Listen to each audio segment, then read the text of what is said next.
Hello guys, welcome to my channel.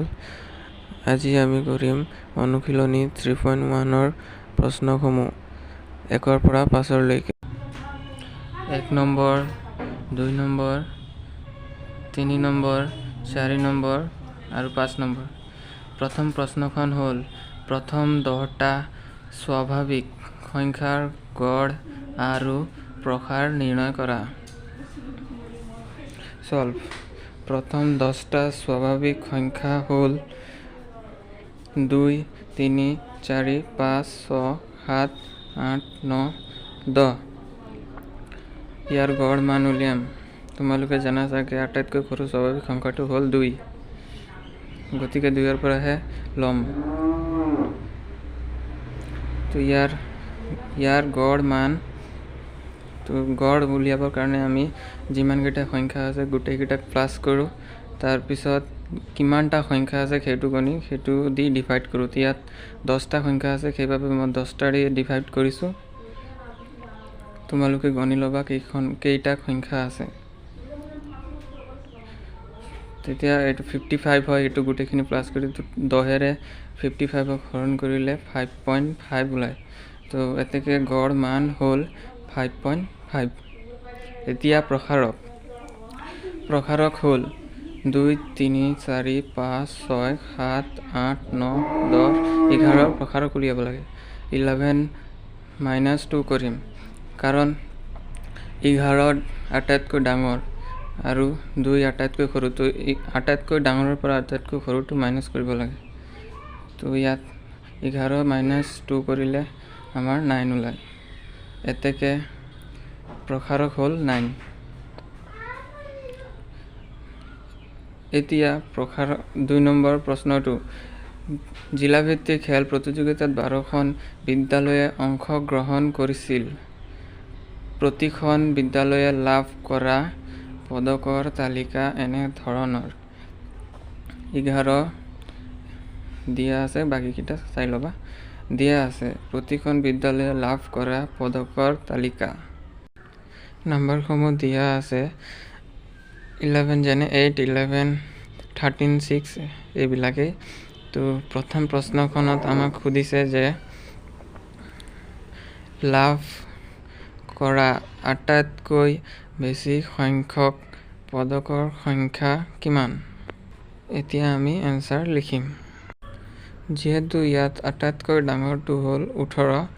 আৰু আটাইতকৈ সৰুটো হ'ল 6 তো আমি এনসাৰখনত লিখিব পাৰিম যে আটাইতকৈ ডাঙৰ নেক্সট প্ৰশ্নখনত খুদিছে লাভ কৰা আটাইতকৈ কম সংখ্যক পদকৰ সংখ্যা কিমান তো আমি তাত চাইছিলুৱে যে তাত আটাইতকৈ সৰু আছিল 6 তো ইয়াত এনসাৰ লিখি দিম 6 তথ্যখিনিৰ প্ৰসাৰ কিমান প্ৰসাৰ উলিয়াব দিছে তো প্ৰসাৰ আমি জানো ডাঙৰটোৰ পৰা সৰুটো মাইনাস কৰি দিব লাগে যেহেতু ইয়াত আমি ডাঙৰটো পাইছো 18 আৰু আটাইতকৈ সৰুটো পাইছো 6 তেনেহলে 18 ৰ পৰা -6 কৰিম এনসাৰ হ'ব আমাৰ 12 তথ্যখিনিৰ পৰা গড় নিৰ্ণয় কৰা তো তাত নম্বৰসমূহ দিয়া আছে তো গোটেইখিনি নম্বৰটো আমি প্লাস কৰিম গোটেইখিনি প্লাস কৰাৰ পিছত কিমানটা সংখ্যা আছে গণিম 3 4 5 6 7 8 9 10 11 12 তো আমি 12 ৰে ডিভাইড কৰিম তো 132 ওলাব আমাৰ এটা প্লাস কৰি তো 12 ৰে তাক ডিভাইড কৰিলে আমাৰ এনসাৰ হ'ব 11 নেক্সট প্ৰশ্নলৈ আহো 3 নম্বৰ প্ৰশ্নকল হ'ল যে এজন ছাত্ৰই যোৱা মূল্যায়ন লাভ কৰা নম্বৰৰ তালিকা তলত দিয়া ধৰণৰ 10 নম্বৰৰ ভিতৰত মানে 100 নম্বৰৰ ভিতৰত গণিতত পাইছে 75 সমাজ বিজ্ঞানত 69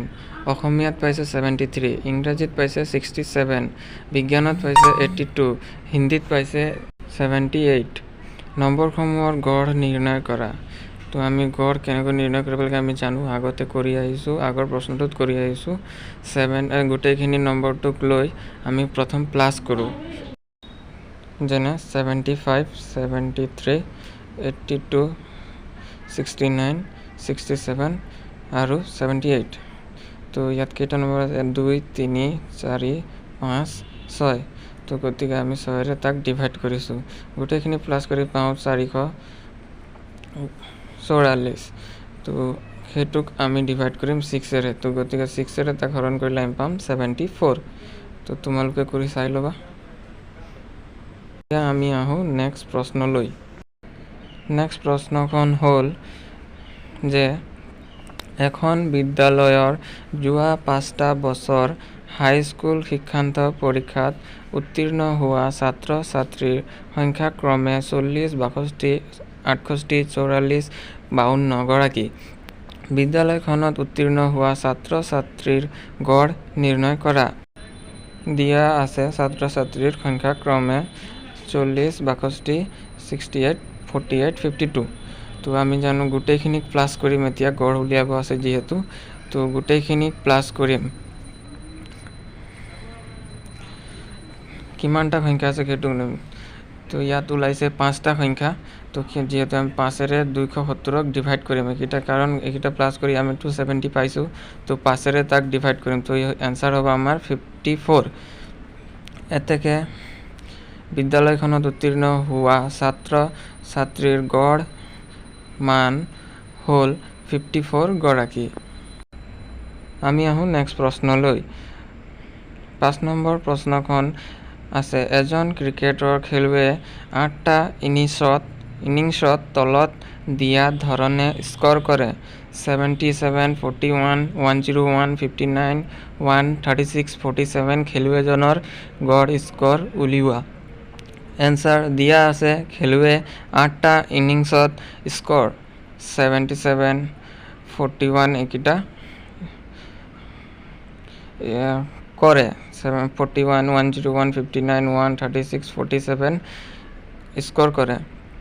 তো আমাক গড় স্ক'ৰ উলিয়াব দিছে তো গোটেইখিনিক আমি প্ৰথম প্লাছ কৰিম কেইটা সংখ্যা আছে গণিম তো ইয়াত আমি গণি পেলাই পালোঁ 7টা তো ইয়াক আমি 7টাৰে ডিভাইড কৰিম তো এইকেইটা প্লাছ কৰি যিহেতু 362 হয় তো ইয়াক 7ৰে ডিভাইড কৰিলে 51.71 খেলুৱৈজনৰ গড় স্ক'ৰ 51.71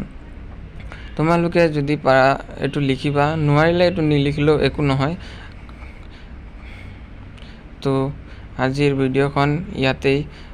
সমাপ্ত কৰিলোঁ যদি ভিডিঅ'খন ভাল লাগিছে তেনেহ'লে চেনেলখনক সাবস্ক্ৰাইব কৰিবা আৰু লাইক কৰিবা আৰু এইখন মোৰ প্ৰথম ভিডিঅ'ত যেহেতু তোমালোকে আগতে পোৱা নাই গতিকে সাবস্ক্ৰাইব কৰি ল'বা আৰু বেল আইকন বটনখনক অল কৰি ল'বা যাতে নটিফিকেশনখিনি পাই থাকা নতুন ভিডিঅ'ৰ থ্যাংক ইউ ধন্যবাদ